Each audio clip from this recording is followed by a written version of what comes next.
Welcome to நாமும் நலன். வாங்க சக்கரை பூசணிக்காய் புளிக்குழம்பு எப்படி செய்யறதுன்னு பார்ப்போம். மண்சட்டி அடுப்பில் வச்சுருக்கேன். இப்போ வந்து நல்லெண்ணெய் ஊற்றிட்டு வெந்தயமும் கடுகும் தாளிக்கிறதுக்கு 1 ஸ்பூன் வெந்தயம், 1 ஸ்பூன் கடுகு,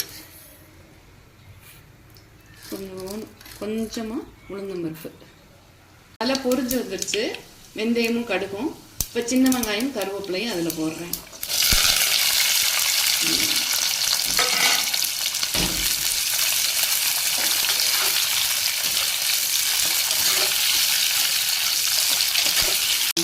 நல்லா ப்ரௌன் கலர் வர்ற வரைக்கும் நல்லா வதக்கிக்கணும். கொஞ்சம் சால்ட் இதில் போடுறேன்.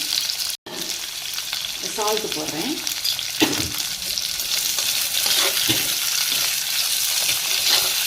பாருங்கள், இந்த சின்ன வெங்காயம் நல்லா வதங்கிடுச்சு. இப்போ வந்து சிவப்பு பூசணிக்காய் அப்படின்னு சொல்லுவோம்ல, இந்த சாம்பாருக்கெல்லாம் போடுவோம்ல, அதை வந்து இதில் போடுறேன் நான். இதுவும் கொஞ்சம் வதங்கணும் நல்லா.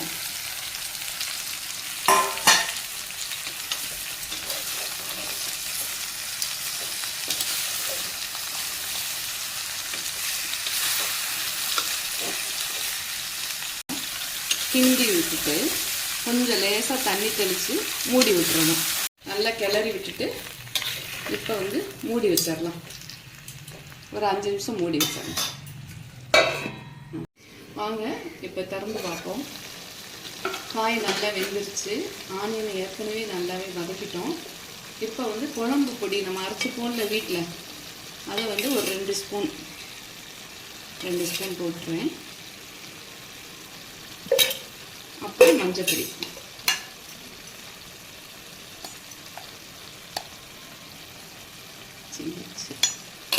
இப்போ அதை நல்லா கிண்டிட்டு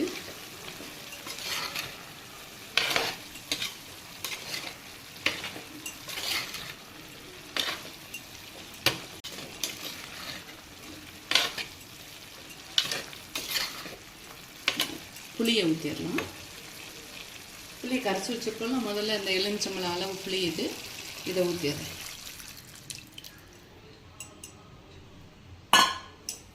இப்போ சிம்மில் வச்சு கொஞ்சம் நேரம் கொதி வரட்டும். ஓப்பன் பண்ணி பார்க்கலாம். குழம்பு பாருங்கள் எவ்வளவு கலர்ஃபுல்லாக ரொம்ப நல்லா வந்திருக்கு. சிவப்பு பூசணிக்காய் புளிக்குழம்பு. இது வந்து சாதத்துக்கு சூப்பராக இருக்கும். நான் இறக்க ஆஃப் பண்ணுறதுக்கு முன்னாடி கொஞ்சம் ஒரு 1/2 ஸ்பூன் நெய் விட்டுட்டு ஒரு நாட்டு சக்கரை கொஞ்சம் போட்டிங்கன்னா பயங்கர டேஸ்டியாக இருக்கும். நாட்டு சக்கரை ஒரு 1/2 ஸ்பூன் போடுறேன். ஃபைனல் டச்சாக கொத்தமல்லி தழை தூவி விட்டுட்டு லாஸ்ட்டாக ஒரு கிளறி விட்டுறலாம்.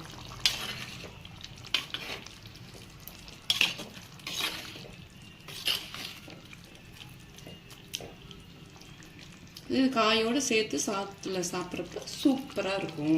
குழம்பு வந்து ரொம்ப அற்புதமாக வந்திருக்கு.